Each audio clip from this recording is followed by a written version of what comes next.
Hey everyone, welcome to the SITREP.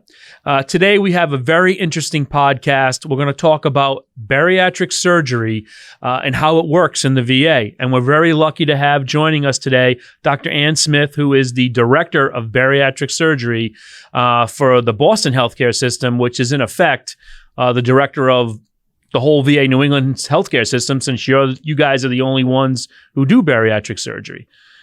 That's right. Thank you so much for having me here today. I'm really excited to talk about this program, to help veterans understand what the program is and what's available to them and why it would help them. Okay. So I think this is appropriate that we're having this conversation at this time because it is the season for New Year's resolutions. And this is the time of year when everybody says, this is what I'm going to do and this is what I'm going to change.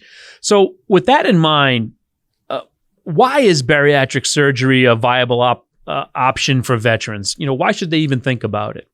So bariatric surgery makes the stomach smaller. And this helps people because it helps them to control both their appetite and their portion size. And this combines to help people lose weight in a safe manner that's reliable and durable. Some of surgical options also cause malabsorption, which can also help with weight loss, although it can lead to vitamin deficiencies, and we watch for that. In Vision 1, just like in civilian programs, the bariatric surgery program is a multidisciplinary program that approaches obesity from all aspects. So it includes surgeons, it includes bariatric medicine specialists, it involves psychology teams and the registered dietitians. And then our program at the West Roxbury VA also includes all the support that we need. We have nursing specialists who are experienced in taking care of bariatric surgery patients after surgery. We have expert operating room teams that understand how to do robotic surgery. We also have robust support within the hospital system, including advanced radiology and gastroenterology teams. So it's really a very diverse program that includes many specialists. So that you kind of alluded to it. And my question was going to be, so how is the VA's program like a civilian program or different? How do you guys approach it with veterans per se, as compared to going downtown to get the surgery? So we approach it with a very similar manner. Not only do we have this multidisciplinary team that I've described, which is standard across bariatric programs, both civilian and in the VA system, but we have long-term follow-up for patients as well. So qualifying for the program is the same, whether you're going into a civilian program downtown or you're coming to see us. The usual qualifications for this program are that your body mass index has to be 35 or higher. And if your body mass index is 35 to 39, then you also need an obesity-related medical problem that goes with it, something like high blood pressure or diabetes or sleep apnea. If your body mass index is 40 or higher, then you don't need another medical problem to qualify. And that's going to be the same, whether you're going downtown or coming to the VA. Okay. So I guess with that in mind, then, why choose bariatric surgery? How is it going to help somebody, to better their life, or what exactly does it do for them? There are so many reasons that people choose bariatric surgery. Okay. So one of the most common is that people tire of the yo-yo dieting system. They go on a low-calorie diet because they have a New Year's resolution to lose weight. They lose weight. And then something happens. Either the diet is too low-calorie and they can't sustain it, or they have some life stressor that pulls them out of some healthy practices. And then they have rebound weight gain. And we find that this rebound weight gain is usually bringing them back to a weight that was even higher than where they started. And this cycle goes on for life, and people end up more obese than they started when they started dieting. It's very frustrating, and it's really hard to break out of. The bariatric surgery makes your stomach smaller, so it gives people this internal feedback that they're often lacking that helps them to realize that they're full. That, combined with the metabolic changes of bariatric surgery, helps people to have sustainable weight loss and breaks them out of this yo-yo cycle. So that's one reason why people choose bariatric surgery. Another is because people find that their obesity is making their medical problems worse. They have increasing insulin requirements for their diabetes, or they need another medication to control their high blood pressure. And they're tired of that. They want to get off these medications. Losing weight helps them to do that. But one of the fascinating aspects about bariatric surgery is that it has an impact on your blood sugar control and your blood pressure control right away. People roll out of the operating room and need less insulin. They roll out of the operating room. Interesting. And come off of their blood pressure medications. This is not something that we understand well, why this is true. But people leave the hospital after their 2-night stay and they've gone from 3 blood pressure medications to 1. Wow. Or many people come off of insulin entirely.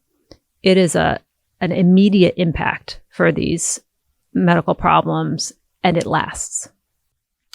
So, I mean, I think I've also heard too, and you've kind of alluded to it a little bit, but, you know, it helps with life expectancy, you know, living a longer, healthy. I mean, obviously, if you're healthy, you're probably going to live a lot longer than someone who isn't as healthy. I'm glad you brought that up.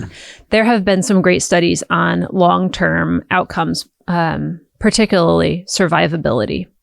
So one study just came out called the Swedish Obese Subjects Study that showed that comparing patients who were obese and had bariatric surgery to their obese peers who didn't have surgery and just had medical management showed that the bariatric surgery patients are living 3 years longer than their obese peers who didn't have surgery.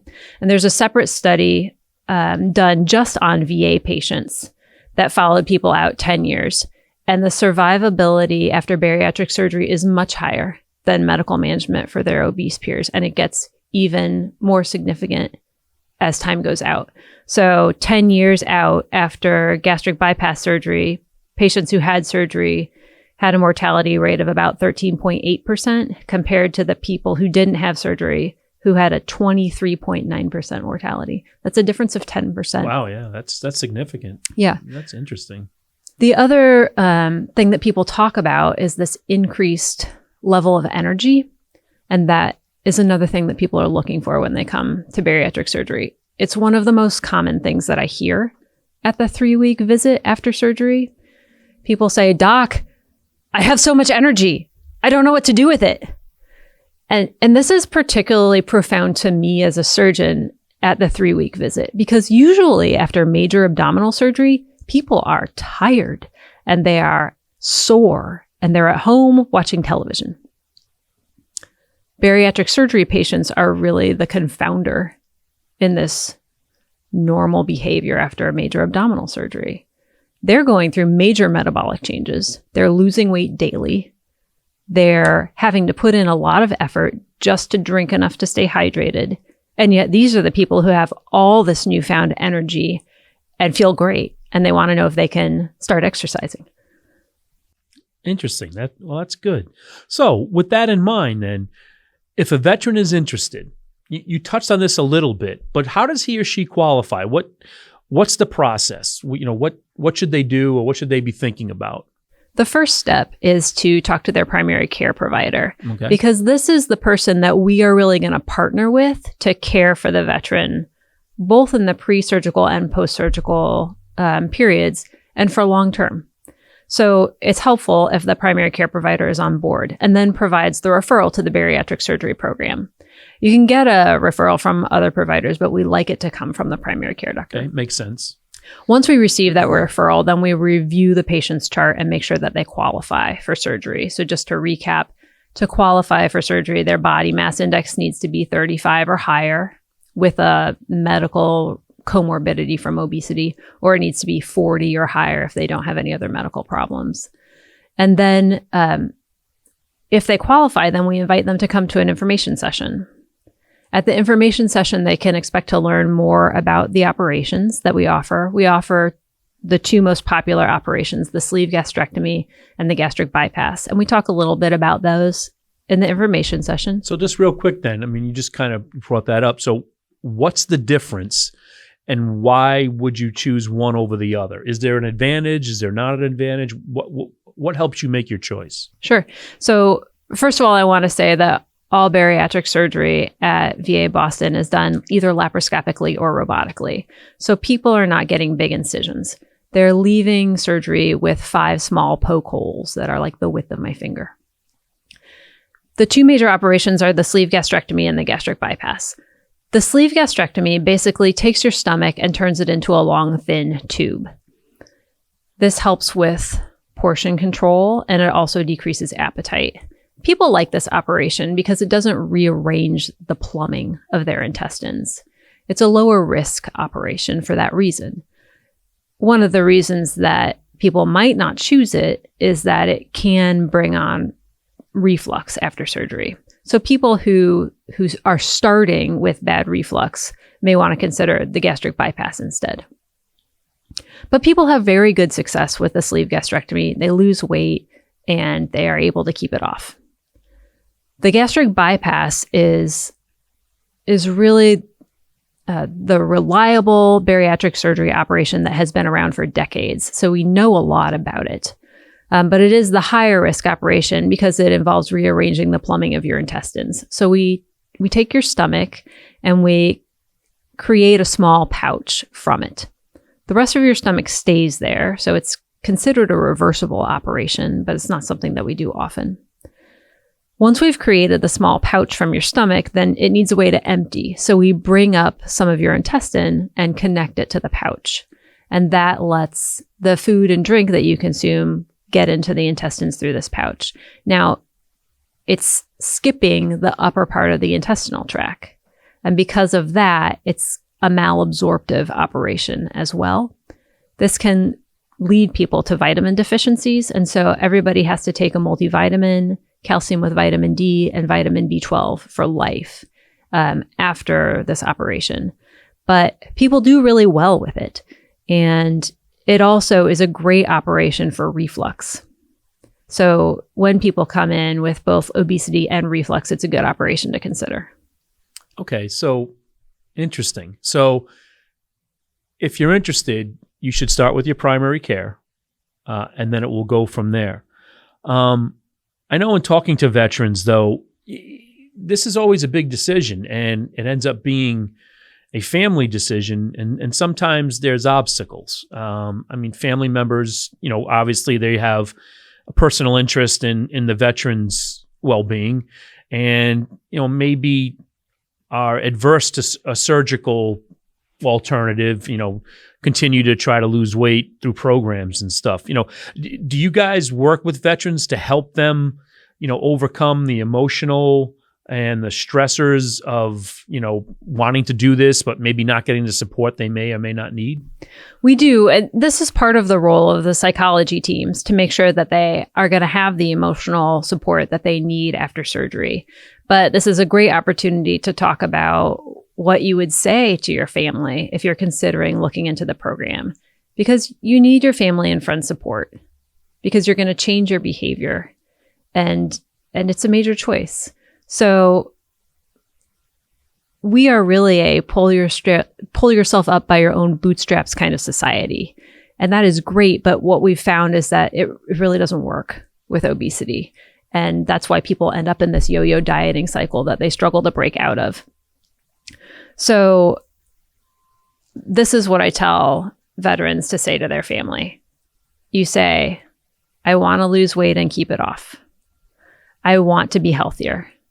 I want a chance to get off of some of my medications and stay off of them. I want to have more energy. And because of all of these things, I'm looking into bariatric surgery at the VA. The program has been around over 10 years. We have numerous specialists to support patients both before and after surgery, and we're going to follow you long term and make sure that you do well. Will you support me? It's going to change how I eat. It's going to change what I eat. And it's going to help me to get healthy and stay healthy. And I'm really excited about that.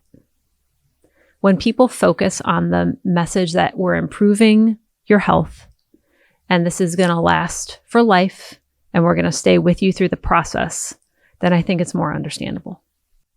Okay. So I guess the bottom line to all that is there is a support factor within the VA that can help you with, making that transition and getting your family on board, family or friends. And I think that's important. I mean, most people don't make these decisions solely. I mean, they're turning to their family, they're turning to their friends, they're turning to their significant other to get that support and to get that opinion on whether they should do it or not. So yeah, it's good to hear that the VA does have that support network that can help a veteran, make those decisions and then help them with explaining those decisions, to loved ones. So that's really good. So I guess, you talked about it a little bit, but describe so the program takes, you just don't walk in and say, my primary healthcare physician said, yeah, I should get bariatric surgery. So can I come next Tuesday? So can you explain, it's a process, I would imagine.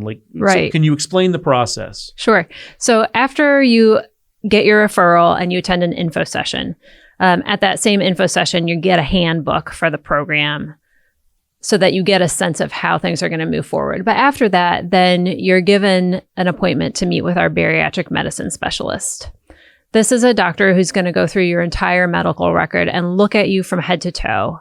Think about every medical problem that you have and make sure that you are somebody who is going to do well with bariatric surgery. We need to make sure your lungs and your heart are healthy enough. We need to, if you have reflux, we need to make sure that you don't have Barrett's esophagus. So after this meeting, there are numerous tests that are ordered. Now, it can take a while to complete this testing process, but it is very important, both so that you do well with surgery, but also to help us choose the right operation for you. Once you get through that testing, or while you are doing that testing, you're also meeting with the nutrition team and the psychology team. And I want to say now, this is a VISN-wide program. So we are working with the psychologists and the registered dietitians at your local site. This is not something you're having to come to Boston to do all the time. But we're working with these teammates at the different sites, and you meet with the nutritionists and the psychologists multiple times as part of the program.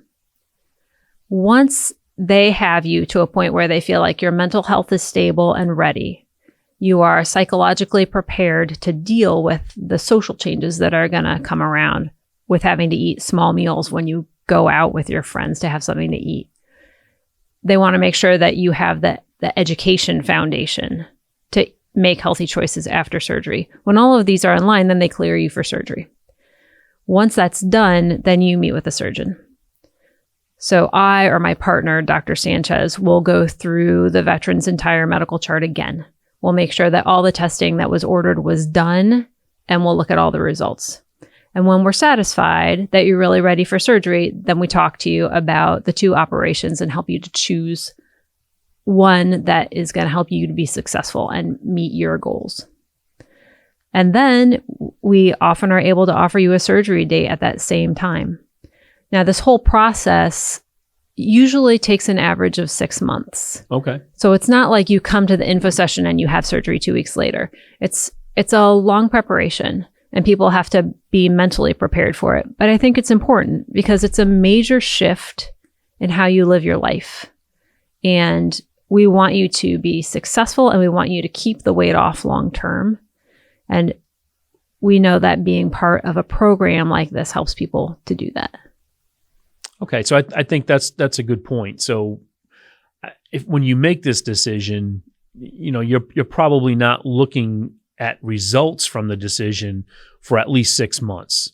It's not like you said, it's not an overnight fix. It's a process.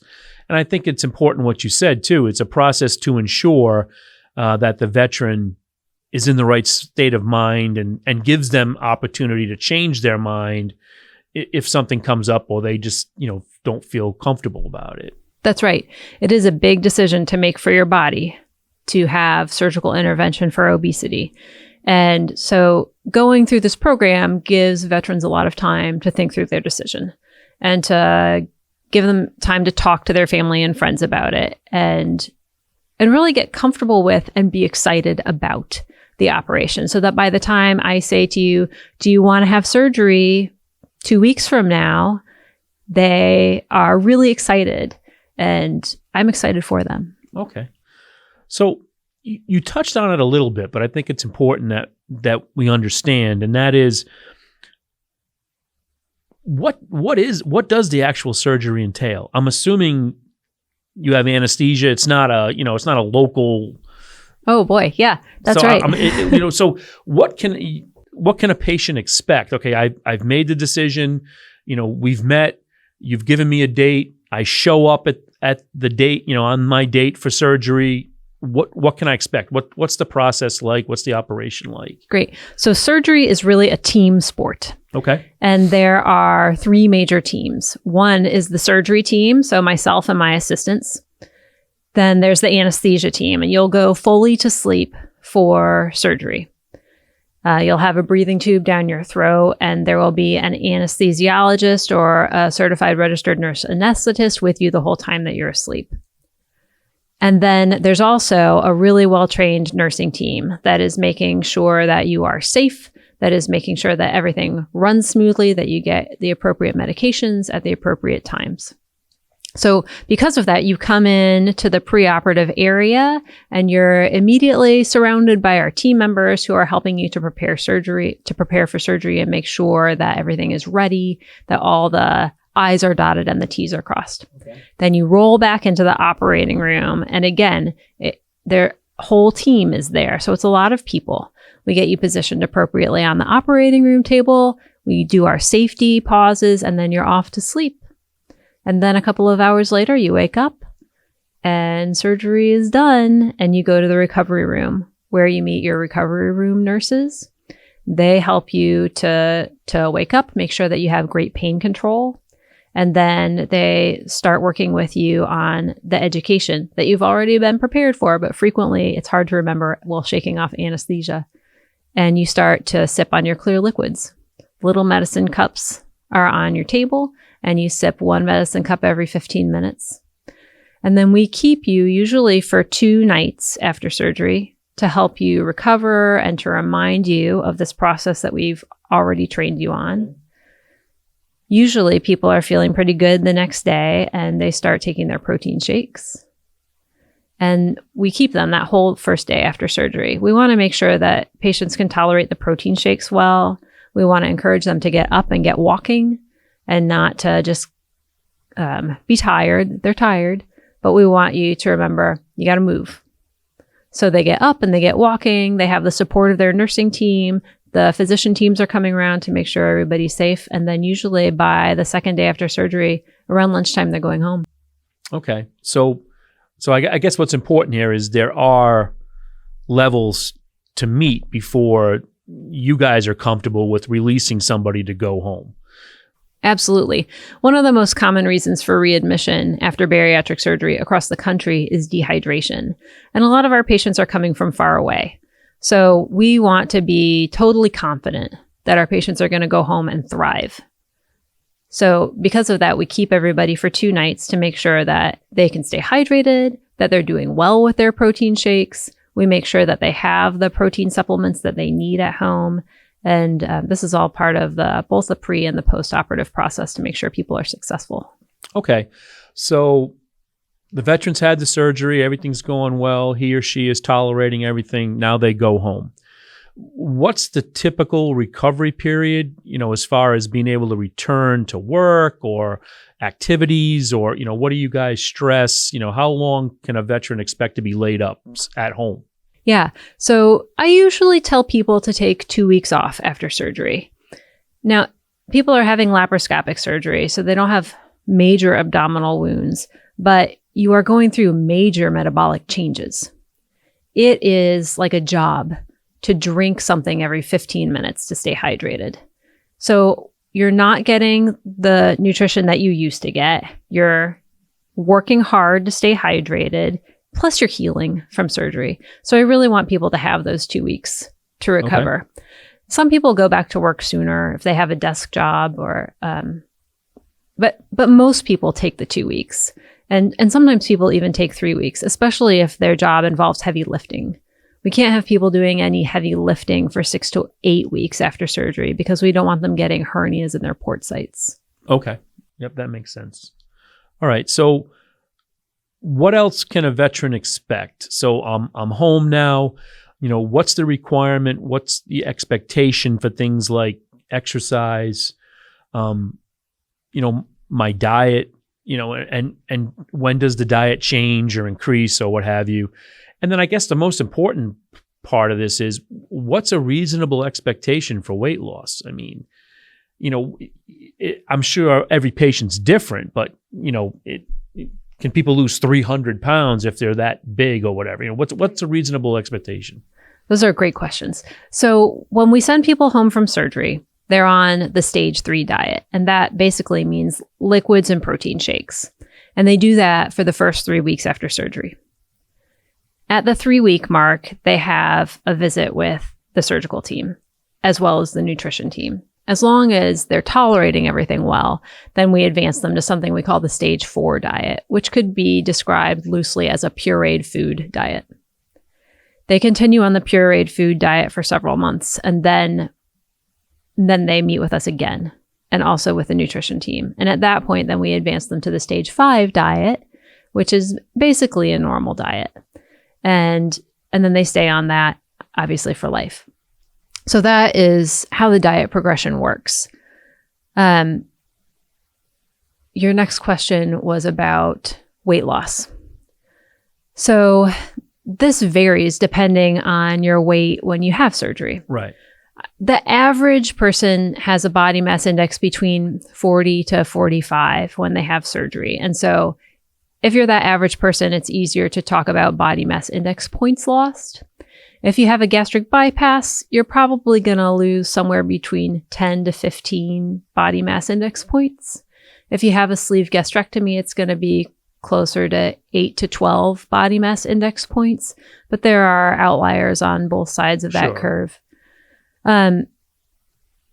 Many studies follow patients and just describe excess body weight loss, but I think that's just harder to understand. So it's easier to help people understand in terms of body mass index points lost. Can you lose 300 pounds? Yes. That would be rare. And it's going to be the super morbid obese patients who see that kind of weight loss. Sure.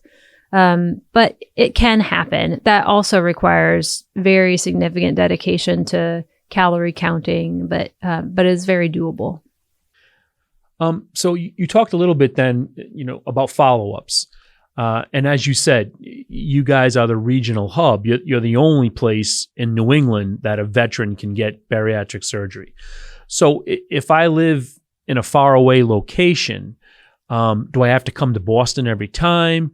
Or can I do, video, telephone meetings or whatever? And then my other question would be, I'm assuming there must be like follow-up blood work or something. You talked about vitamin deficiencies and stuff. So how do you guys track that, and what's the expectations that a veteran has to do? That's a great question. So I want to address that both in the pre-operative setting and the post-operative setting. So we have really pushed the boundaries in terms of what we can accomplish through VVC, the Video Connect. And we're able now to do almost the entire preoperative workup through Video Connect. So our info sessions are done that way. We do have the veteran come in to meet with our bariatric medicine specialist so that somebody has examined the patient and looked them in the eye. I was going to say, at some point, somebody has to put their hands on you to see what's going on. Okay. Exactly. So that is requiring one trip to Boston before surgery. Then after surgery, we used to require people to come in for their 3-week visit, but we're not requiring that anymore. And we're only bringing people in if they feel like they have a problem. But we can look at incisions by Video Connect, and I think that it's working well for people, and it's certainly saving a lot of transportation issues. Long term, we follow people up within the first year at 3 weeks, 3 months, 6 months, and 1 year.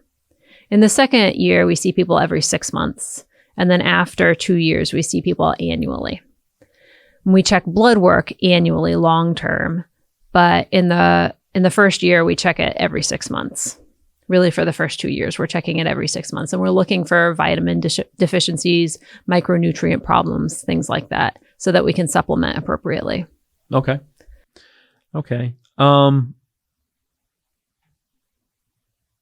So I guess my next series of questions then is more long term, and you've referenced some studies already. What is the long term expectation, and then what's the failure rate, if I can say it that way? Like, how many people, put all the weight back on, or or how can they be successful with keeping the weight off? Not just right after surgery, but 5, 10, 15 years into the future. Yeah.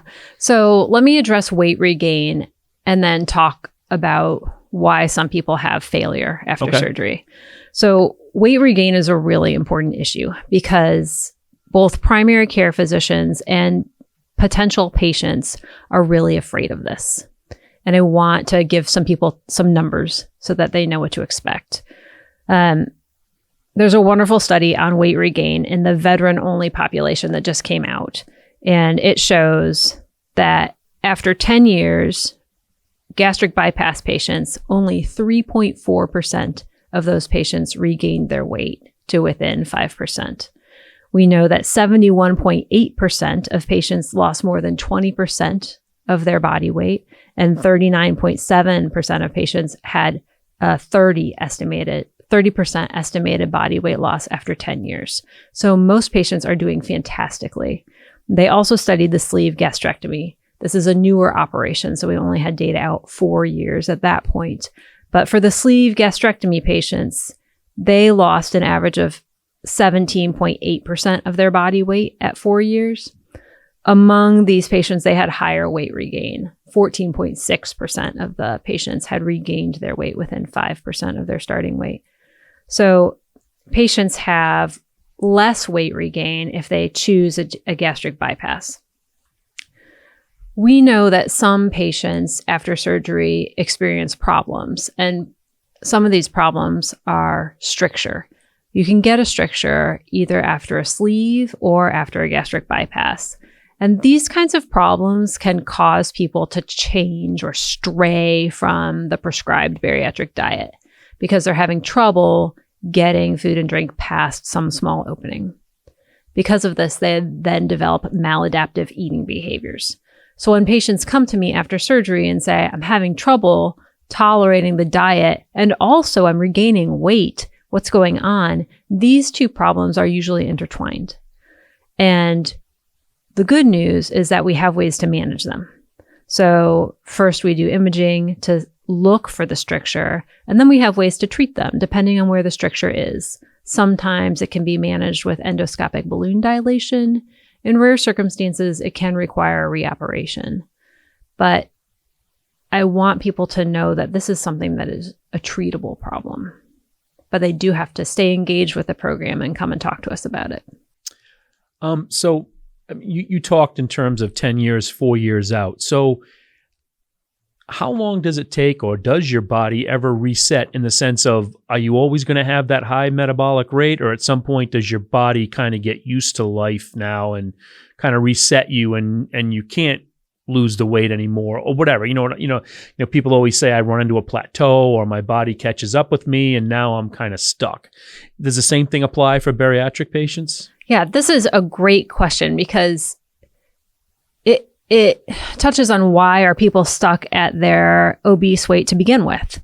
Why do people get into this yo-yo dieting cycle where they always seem to keep coming back to the same weight? And the short answer is that we don't really know.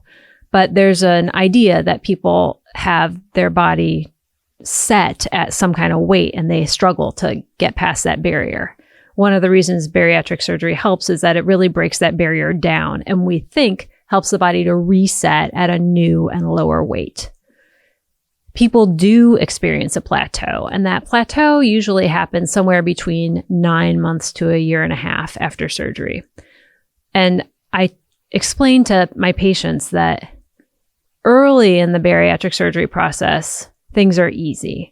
They often have very little appetite. They're able to eat small amounts and they get full. And I tell them, this is the training.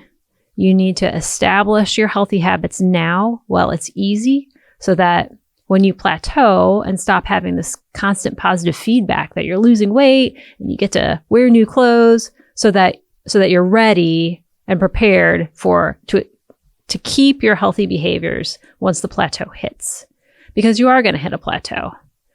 It's hard to predict where that plateau is going to be. Everybody's different, I'm assuming. Right. But like I said, your body mass index starting point can give you a rough estimate where you're going to end later. So if you choose the sleeve, you're going to lose 8 to 12 BMI points. If you choose the gastric bypass, it's going to be 10 to 15 BMI points. And then you're going to plateau after that. And I want patients to keep in mind that this is an operation to make you healthier. It's not an operation to make you supermodel. It's an operation to help your medical problems to recede, to help you need less medication. And so we talk a lot about non-scale victories, because once you're at that weight plateau, we're really happy for you because you have fewer medical problems. You are going to live longer. You are going to have a lower rate of cancer than your obese peers who didn't have surgery. So you have to keep in mind that even if you went from a body mass index of 50 to a body mass index of 40 and are still technically considered morbidly obese, you are so much healthier. So then you're going to stay there at 40, and we want to help you to hold on to that. Or if you went from 40 to 30, we want to help you to hold on to that and stay healthy. But it is important to have the expectation that you're eventually going to plateau out, and then you need to hold on to those healthy behaviors. And so we have support groups that help foster this sense of community and help people to stay engaged with the program and stay with these healthy behaviors long term. Okay. So we've talked a lot today about bariatric surgery. So I think I'd like to close with just a basic question. So I'm a veteran who's interested. Where do I go to get information? What do I need to do? I've watched this and I'm like, wow, I really want to know more, or I really want to get pointed in the right direction. What do I need to do? So the first step would be to talk to your primary care provider about it. Many primary care providers would love to refer you, but they're afraid to bring it up because people are sensitive about their weight. Sure. And so if you engage your primary care provider, it really lowers the barrier for them and makes it easier to refer them. If you don't know who your primary care provider is, or you just don't want to talk to them, you can call the bariatric surgery program yourself, and we can help you get a referral. The bariatric surgery program phone number is 857-203-4023. Now, is there anything on, Boston's website, or is there an area I could go if I just want to do a Google search or something to get information? There is. We have a Facebook page. Okay. And that's maintained and can show you also how to contact us. And if you go to the main Boston VA website, you can find us there also. Okay. So there are a lot of options. And I think what's important too is, for those folks who don't live in the New England area, then your recommendation would be talk to your primary care physician and then see what the options are in Texas or California or wherever you happen to live. That's right. The VA has very active bariatric surgery programs all over the United States, and you can get engaged no matter where you are.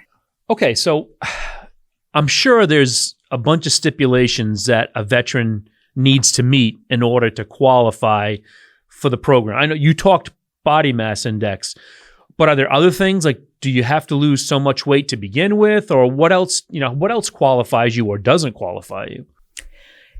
So we used to make people lose weight before surgery and require a certain amount of weight loss. But what we found is that doesn't predict how successful people are after surgery. So we encourage veterans to lose weight before surgery because it makes my job easier during the operation. But there's no hard line requirement. However, there are some behavior changes that are required. Okay. It's very important that the veteran quit smoking completely.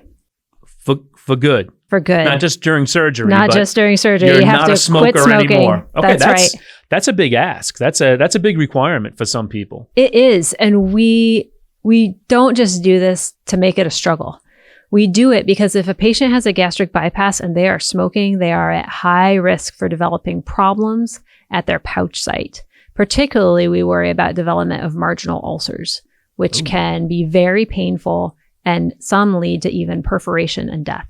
Oh, boy. So we're really serious about people quitting smoking. When you talk in terms of death, that is pretty serious. I would imagine that's serious. There are two other changes that we really are very emphatic about. One is that patients have to quit drinking alcohol. For good? Forever? So alcohol is something that gives you basically a lot of calories for no nutritional benefit. Right. Okay. And because of that, it's just not helping you to achieve your goals. We do find that when people drink alcohol after surgery, it hits them like a Mack truck. So I don't want people to suffer effects from that. Is that because of the new metabolic rate or whatever, obviously? Right. It can be because the alcohol is just going right into your intestines from your gastric pouch. It can be partially from the weight loss. And so we don't want people to suffer with that. So we just tell them, you got to quit. The last thing that we really insist on is that they stop drinking caffeine. And this is coffee, tea, and soda. You guys get rid of all the vices. There's almost nothing left to enjoy life. So why would you have to quit caffeine? And the answer is that it can cause terrible gastritis after surgery. Okay. You have this much smaller stomach, either from the sleeve or from the pouch. And boy, if that gets inflamed, you are going to be miserable. So we want you to quit your caffeine before surgery so that you don't blame me for your gastritis after surgery. Okay. And the other thing that we see with caffeine is, one, it can come in carbonated form with soda.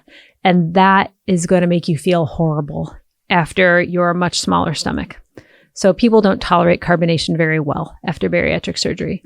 And the other is that people use coffee for a vehicle for cream and sugar. So then you take this 2-calorie beverage and you turn it into a 200-calorie beverage really fast. And that's not helping us achieve our goals. So that is another reason why we insist on this. So, so basically, bottom line is this is pretty serious. I mean, if this is something you really want to do, you're basically getting rid of all the vices in your life. I mean, you really can't eat fun anymore. You can't drink, you can't smoke, and I can't have my morning coffee. So yeah, it's really a lifestyle change. It's a real lifestyle change. And, we want people to be as successful as possible with this.